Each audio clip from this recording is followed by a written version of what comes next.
I was a better mother because I smoked cannabis. I was a calmer, more present, happier mother that was grateful that I was able to be with my kids. I didn't resent it at all. I loved it. Welcome to the Well with Cannabis podcast, a show dedicated to telling the life-changing stories of those who live well with cannabis, all while teaching you how to do the same. Meet your host, Emily Kyle, a registered dietitian nutritionist turned certified holistic cannabis practitioner. Emily changed her life for the better with the help of the cannabis plant, and now she is committed to helping others do the same. Tune in each week to hear heartwarming stories and gain the knowledge you need to feel connected, inspired, and supported on your own cannabis journey. Whether you're a new cannabis consumer or a lifetime lover, you'll benefit from these uplifting tales of real-life journeys that will show you how you too can live your best life well with cannabis. Before we jump into today's episode, I wanted to share a note on potentially sensitive content. The episodes on the Well with Cannabis podcast are created for adult audiences only. We will at times cover sensitive topics, including but not limited to suicide, abuse, mental illness, sex, drugs, alcohol, psychedelics, and the obvious use of plant medicine. Explicit language may be used occasionally. Please refrain from watching or listening to the show if you're likely to be offended or adversely impacted by any of these topics. The information on this show is for informational and educational purposes only. It does not constitute medical advice. If any of the content on this podcast has brought up anything for you, please reach out or speak to a professional or someone you trust. Hello and welcome back to another episode of the Well with Cannabis podcast. And today I am here with the most special guest there could ever be, and that is my mom, Tracy. Hello, welcome to the podcast. Thank you very much. Thank you so much for being here, and I really hope that other people who are listening on the other end of this, whether you discuss cannabis with your parents or your children or not, can learn a little bit about how we've navigated the waters and learn a little bit from all of the wisdom that my mom has to share. So to get started, I'd love, Mom, for you just to kind of give us like a background of how did cannabis come into your life and how did you use it from like a younger starting point? I think, I'm 58 years old, and I went to Catholic grammar school, high school. And I think just like any other kid, someone brought it in and tried it. I do remember it and I really liked it. And that's sort of where it started. And from there, it's more just the navigation of that it was supposed to be bad or you had to keep everything kind of hidden. I enjoyed it. I didn't over enjoy it. But again, there was always a big, huge stigma with using it. So that's the big difference now. Do you feel like being in a Catholic grammar school made the stigma any different, or do you think it was more of an era thing? I think it was more of an era thing, honestly. I don't think it was the school at all. And again, it was a small school, but it almost, because it was more sheltered and that they were still experimenting with cannabis, meant that everybody was trying it. And I think that's the point, is that no matter how old, there's always going to be a time where this question is going to come up and, you're going to make choices. So moving forward into young adulthood, did you bring cannabis with you? Yes. Again, different times in your life, different things. I'm proud to say that I have never been on any kind of medication, including blood pressure medication. I'm really healthy. And I personally think that cannabis has helped me with that. It tends to calm my center. It makes me a lot more creative. And it gets you off the hamster wheel a little bit, which I think that mentally goes a lot with physically. So it's just helps me to be a more grounded person. So I definitely have. So I want to talk about something I didn't know until I had my second baby. After he was born, you had said to me, well, I used cannabis when I was pregnant, and I never knew. And so I'd love for you to talk a little bit more about that, because I'm so glad that you told me, because it made me feel better. And I'm also glad that you didn't tell me, in a way, because it just allowed me to make my own choice. But let's talk about that, because I think a lot of people are so scared to talk about that. And I know you're not. I think that, again, it becomes a stigma thing. And with children, I mean, I smoked cannabis the whole time my kids were growing. I would have never known, never smelled. That's the point. I certainly wouldn't drink in front of you either. That's not the type of thing we did. It was something that's illegal for children under 21, just like alcohol. And I kind of used it the same way. You didn't want to do that, but I used it during pregnancy because I had terrible morning sickness and I didn't want to take medications to stop the morning sickness. So I would, smoke a very small amount in the morning. And you know what? I didn't have morning sickness. So for me, that was helpful. I didn't have to have any other interaction drugs. And again, I at that point, you just hope that that it's a natural thing. So again, to be nauseous all day long or be productive by just doing a little bit of that, I hedge my bets. So I'm so glad that you said that, though, because I am obviously perfect living example that you can have a canna baby and they can grow up into adulthood and be completely fine and normal. And I'm assuming, Abby, you used with Abby as well. And she's a registered nurse. She's amazing, amazing adult. Yeah, both beautiful, productive children. I have a lovely home. I've been married for almost 33 years.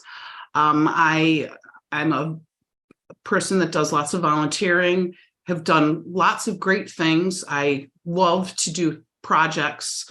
And all of those things to me have been enhanced because of cannabis. I find it a lot more interesting. I find that a lot of my creativity comes out. Yeah. If I can smoke pot. So. And she is an amazing artist too. I'll share some pictures that she's done, but it really is. People don't talk about the creativity enough in the aspect of that. But I mean, so many people experience it. I know personally that people love exploring their artistic side, or it doesn't even have to be art, but just creativity. I find it when I'm working in like my food photography and setting up beautiful shots, and you find it in drawing. So it really can enhance your life. So not only is cannabis enhanced your life with creativity, but you said it also helps health-wise. Can you talk a little bit about that? I don't know, because they certainly don't put out, these types of studies. But I honestly feel that mentally, lots of people suffer with depression, lots of people, anxiety, things like that, and they use prescriptions for that. I have those issues, but I'm able to really quell them by using cannabis. And to me, I think that's really important. The other thing that I think is really important for people to know is I'm just a normal person. I don't think people would ever have considered me to be a stoner or, a person that's, unproductive. I think it's really important for people to stop looking at the stigma of that it's something bad. If it's something that helps you to be a better person and a healthier person, I think that's really important. And again, I don't take any other medication, which I feel is really important. And I really do have to equate it to being able to use cannabis. It's that you have the knowledge to use your own form of medication without having to resort to something else, which is so nice. And I mean, I use cannabis for the same reasons, anxiety, depression. Thankfully, I've never had to be on medication either, but to be able to have the confidence and know that I can take care of myself and I know what my body needs, I feel like is such a gift, because now I don't worry about, when's my next trip to the doctor? What are they going to say? Are they going to change my medications? Like, I'm just so glad that I've never had to experience that. I think the other thing is that for so long, I was so worried about how other people looked at me and my use of cannabis, that I think with what you do, I've really finally realized how many other people can be helped with it. Yeah. And we had a neighbor who had throat cancer, and the only thing that helped him to feel better, to be able to be alert and aware instead of opioids, was CBD and THC oil that he could take. And that was the thing that was the most comfort to that family. And that's when I realized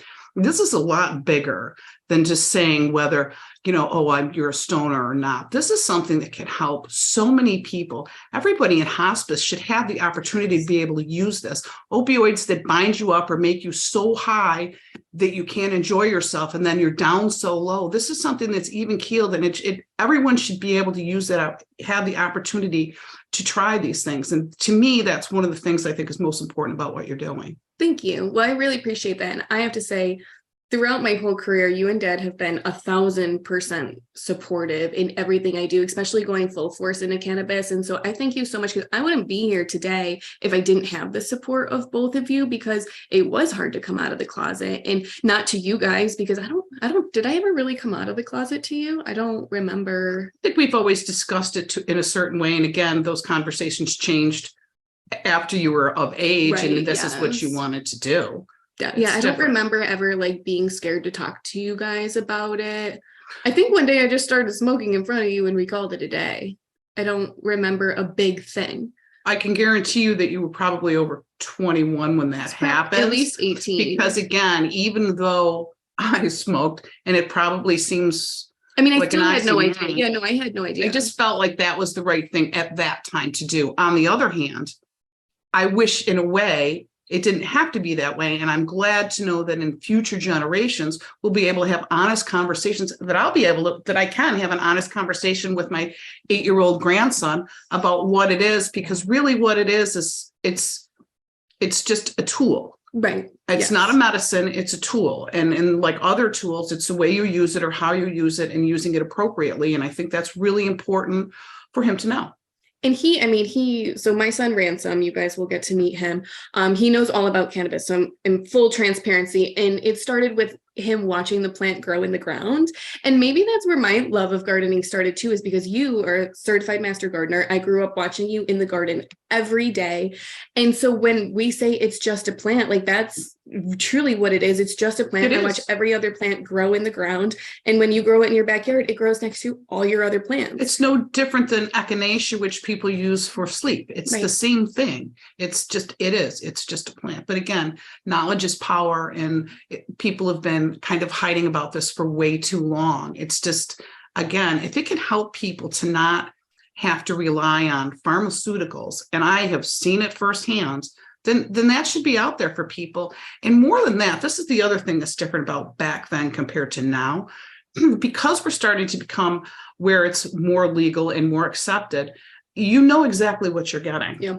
Now, when I smoke something, I know exactly where it is. I know where it came from, who grew it. And that's really important to me. I mean, because of the way the world is these days, those things are something you really have to be scared about. And I certainly don't want to be, in the 70s, go on the corner and get it. Nobody wants to do that. Nobody should have to. Especially as like a mature adult too, like you don't want to do that. Yeah. And again, it's less, it's better for you than alcohol. I mean, it's not going to kill your liver. And so to me, that I don't know, that's what bothers me the most, is that if you can say alcohol is perfectly fine, which it isn't. I mean, if anything should be outlawed, it should be alcohol. But the cat's out of the bag. So hoping that people can use things appropriately in the right way. And I guess it's weird because technically we trust people enough to use alcohol because it's legal, but we're saying we don't trust people enough to use cannabis. We don't trust that they can make the right decision when the side effects and the repercussions with cannabis are so much less than alcohol. And the fact of the matter is, we should be able to make those choices ourselves. Exactly. It's not something that's addictive. You give people those choices when you send them home with opioids, which doesn't make any sense at all. Why wouldn't you try something that's non-addictive, that's more natural, that can actually help the person on a more long-term basis? I don't understand that. And that's the thing. That's the thing that you need to be always pioneering for, and you do. And the one thing I said to you when you started this out, and I truly still believe it, is people used to think the world was flat. Yeah. And you're a pioneer in what you're doing, but it's important. It's important because I've seen people's quality of life be better because of what you do. And for me, I'm very proud of you for that. Thank you. It's really nice. I mean, like I said, though, I wouldn't be able to do this if you and Dad weren't like 1,000% supportive at every step of the way. I mean, even before I was into talking about cannabis publicly, when I wanted to quit my job at the hospital, because working there, I saw firsthand how terrible the medical system was. It didn't vibe with my overall like philosophy in life. And like when I wanted to quit, you guys were like, you should go ahead and quit. Don't do something that makes you unhappy. And I feel like cannabis has kind of really given me that like ability to decide like what makes me happy. And I'm not going to do things that don't make me happy because I don't have to. No, you don't. And if everybody always goes the same way everybody goes, nobody learns anything. Right.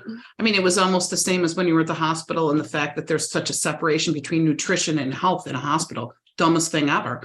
But again, unless you break out of those things that people are used to, things will never change.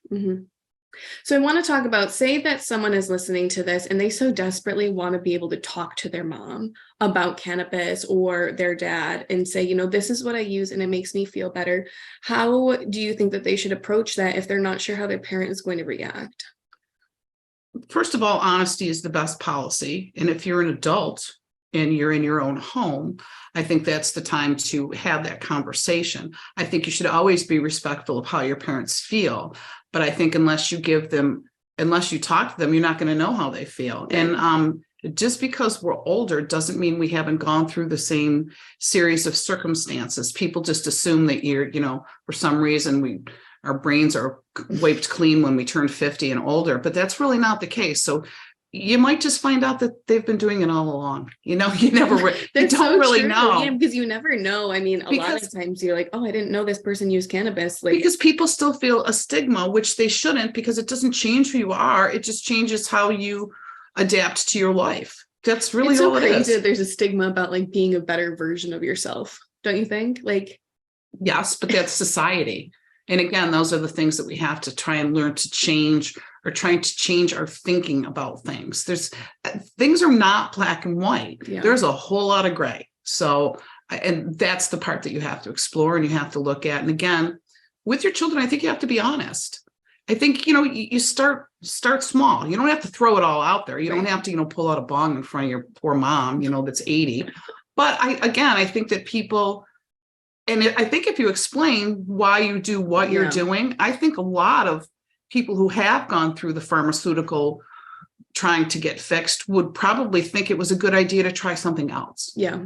So I also find that a lot of kids think that their parents are aging and could benefit from cannabis, and are also afraid to talk to them and ask their parent to try cannabis. That's a very good point, and I will highly suggest gummies, because a lot of people have the fear of smoking it. Mm-hmm. I don't know why that is, but trying gummies and microdosing is usually a really good way for people to try it. And again, if they're not a regular cannabis user, gummies are a really, really, really good way to try to get into the field and see, because again, a little bit at a time to see how it affects you. That's the other thing I think older people are afraid of, is like, oh, I don't know what'll happen to me, like they'll be off the roof or something like that. And so a way to control that is, I think, is a really good way. But I've seen a lot of people with arthritis, lots of people with cancer, that it helps them on a daily basis. It should be. And again, I wish all of those people could talk about it more and not feel bad. I have a friend that has cancer, and she went to the dispensary. Everything's all legal, but she said she was looking over her shoulder when she was getting in her car, because that's how we grew up, that bad. And we have to change. We all have to change. How do you think we change it though? Exactly like you're doing it right now. Knowledge, conversation, being able to talk to your children, being able to talk to your parents, because really it's something that's been here all along. We just don't talk about it. It's the truth. It's been here. And again, if you could ask everybody and no one had to say who they were, I think you'd find that I'm always surprised, and I'm still surprised to this day when you don't know that someone is a user. Yes, and they say they are, yeah. Which is, I don't know why it's surprising. Because I think that when back in the day when you were a user, someone had the stereotypical, oh, they don't work, they get high all day, they are not productive. And so that's, I think, where most of the stigma has come from. That's why I want to be able to say, hey, it makes me way more creative. Yeah. I do a better job. I can clean that sink better than ever. Yes. And for whatever reason, I don't know why it's not used, not looked at that way, but it does. It makes me more creative. It makes me happier. If I'm anxious, if something bad is happening, if I can calm myself down, it helps me to navigate the situation. So for me, it's really been a great thing. And I hope that because of that, I can stay active. I can, and hopefully never be on any kind of extra medications and things like that. I do feel it helps. Definitely. I mean, I feel like I've been thinking about my health differently lately, like as I'm getting older and watching you guys get older and watching Phil get older and thinking about like long-term health and wellness. And I do feel like cannabis is such a perfect tool in the tool belt that it just goes so well with exercising and eating well and then sleeping better. Like it all comes together, I feel like, when you pull cannabis into it. And so many people are just so afraid that like they're going to get the munchies and gain weight, or like they don't understand that it's like a holistic thing. I've never felt like it made you gain weight, either that or you were just dying to eat those potato chips anyways. Yeah. I really do feel that way. It's again a stigma that should not be there. It just shouldn't. I always feel like, what would the world look like if we had in high schools like a health class that was just like a cannabis class? here's what it is. We grow it. This is, when you're an adult, you can use it obviously for kids, but like if everyone had that fundamental knowledge, like what a difference that would make. Well, why is it that you shouldn't have that? Why isn't it that in a health class, you actually don't show children all bad drugs or all drugs? Because frankly, I know someone whose son died from an overdose of Benadryl. So this is drugs, this is good, this is bad, and this is what it is. And frankly, to be able to say, I know what that is when someone shows it to you, and then you've already conditioned your child to not that, it's not a bad thing. We approach drugs differently, I think, in our house than most people, because Rand knows what every drug is and how dangerous it is. I mean, we have really tried to hone in on, if you see that, you are in immediate danger, you need to move, you need to run. And hopefully he would never see that. But you can't assume that he won't. I know, in high school with those pills and those everything. And it's a different day and age. And you can't assume that they'll never see it, so it won't come up. Yes. Like, I won't have the sex talk with them because that's not going to come up.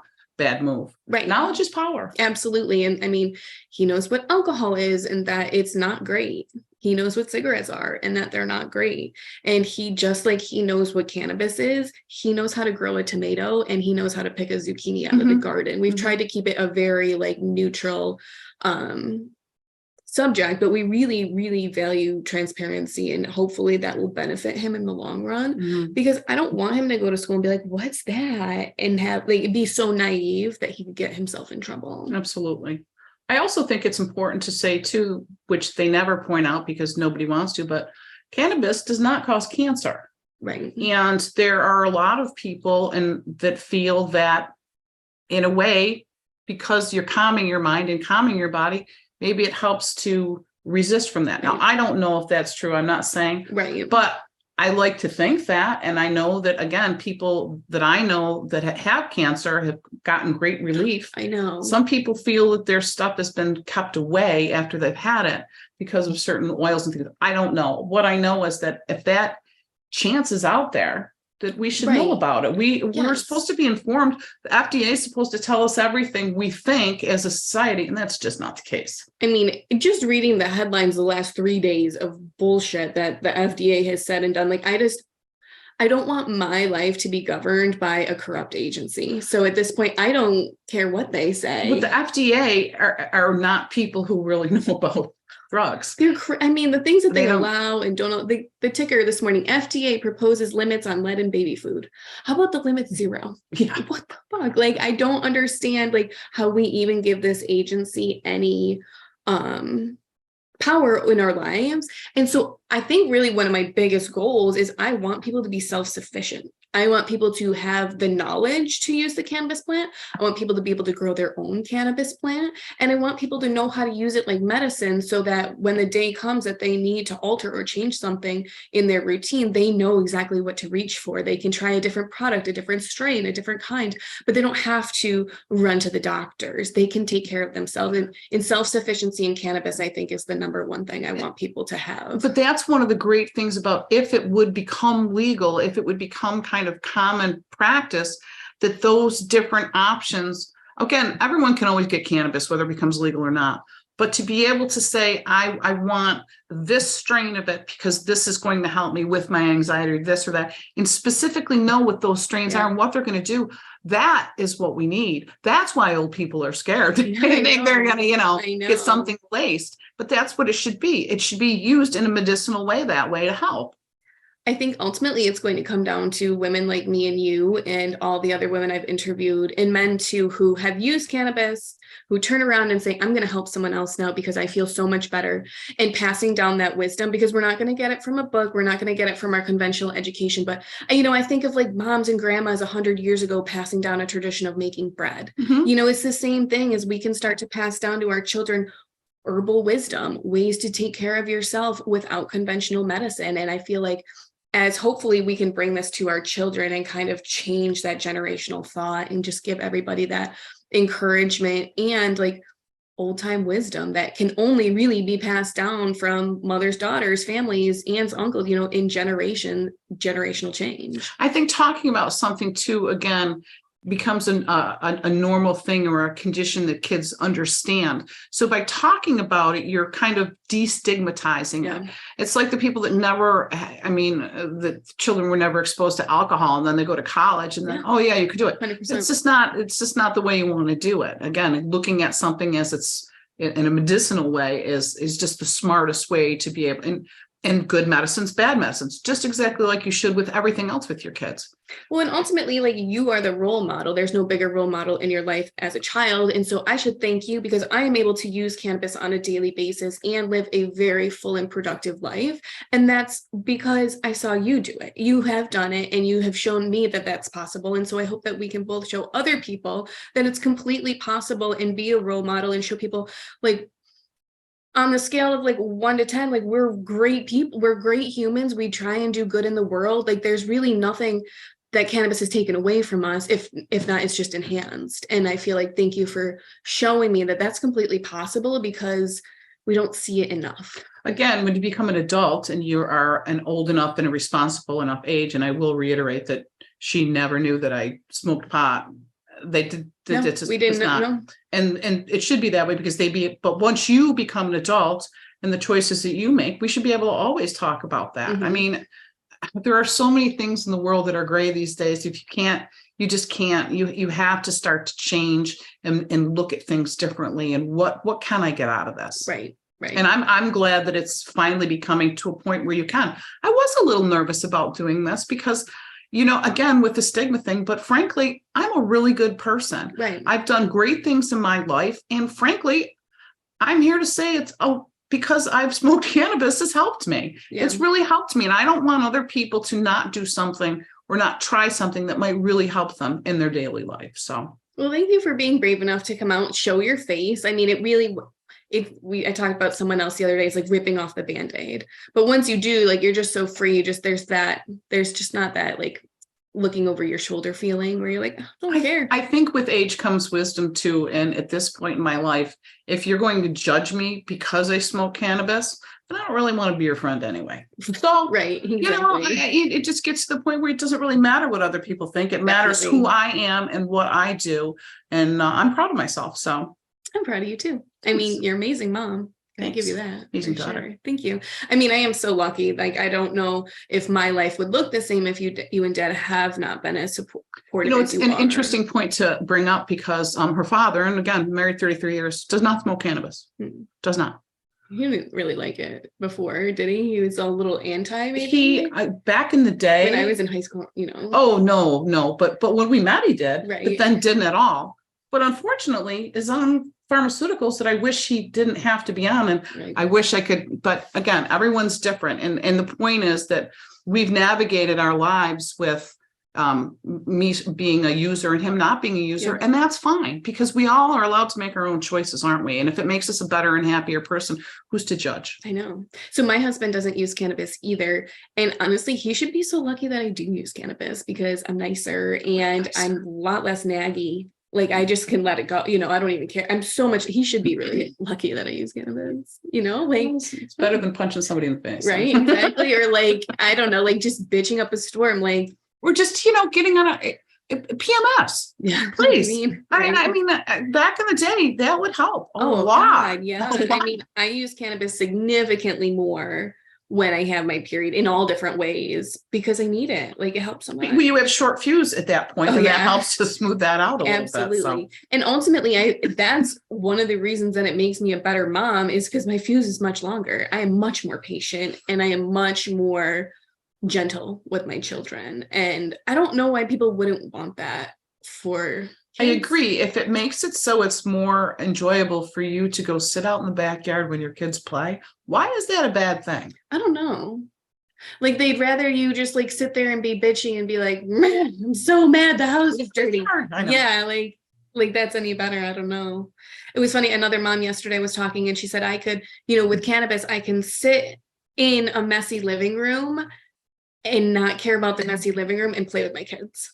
And I thought that was a great way to say it, because like that, it makes you more present, and it just makes you like realize what's important is your kids, like, being there. And, well, it's not even just being with your kids, it's how you are being with your kids. Good way to say it. It's not because being there, you could be on the phone, nothing.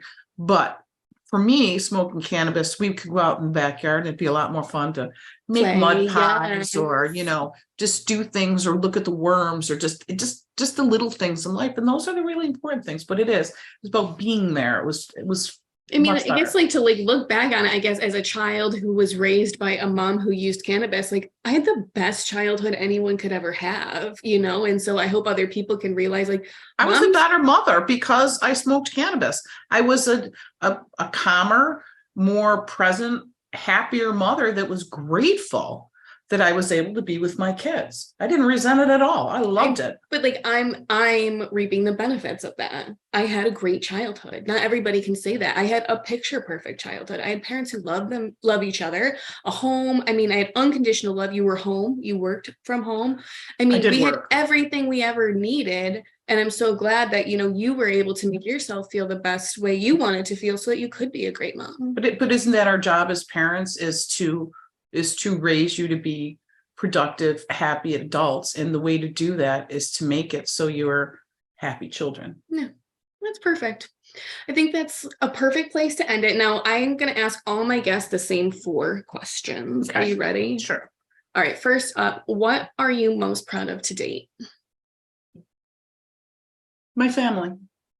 Thank you. I think I knew you would say that. But you do have a picture perfect family. I worked my family. It started out with not a family, and I'm super proud of my home, what I've built, that my marriage, my children, my extended family and friends. Yeah, my family. Me and my sister. Maybe I'll bring her on for a podcast. We're perfect daughters. So thank you. What do you think your life would look like if you didn't have cannabis? I think I would have been a lot more anxious and a lot less present and an anxiety for no reason. I'm a person that likes to do stuff. I'm a mover. I'm not a person that likes to be sedentary very often. That helped me to focus and center my energy, which helps me to really start to do the things that I really loved. So for me, perfect. If you could sit down with yourself 10, 20, or even 30 years ago and give yourself a piece of cannabis advice, what would it be? I'm not sure I would do anything different. That's actually what was going to be my answer to that question as well when I recorded. No, because I didn't have any bad experiences per se, and everything kind of led me up to what my belief is now. So for me, that wasn't a bad thing. So I don't think I would change anything. Because everything happens for a reason. Exactly. If you could be remembered for just one thing in this world, what would it be? Trying to be kind. I knew that you would pick that just because you are. You exhibit that as a human being. I try every day to try and be kind. That's it. Perfect. I mean, when what else do you have, right? Yeah, I love you. I love you. Thank you so much for doing this with me. I hope that anybody listening can just learn from my amazing mom and learn that, if she can do it, you can do it too. And cannabis is a blessing. And it's changed our family, I guess. If you can. I hope that anybody that has questions to ask them. I'm more than happy to answer questions that anybody might have. I don't know if they would or not. But again, I've never seen this type of a interaction between people before, but that's why it was important. I think it'll be exciting. I hope it's my vision that a mom somewhere is listening to this alone while walking her baby in a stroller and be like, oh, I don't have to feel guilty. As long as I feel better, that's all that matters. And all the outside noise can just go away. I'm a responsible person. I think that's what it all comes down to, is if you're responsible with your decisions, then you're good. More power to you. Should be able to make my own decisions, my own responsibility. Mm-hmm. Absolutely. Well, thank you so much for coming and doing this with me. I really appreciate it. And if it wasn't for you, none of this would even be a thing. So thank you so much. Absolutely. Congratulations. You've finished another episode of the Well with Cannabis podcast and are one step closer to discovering how you too can live well with cannabis.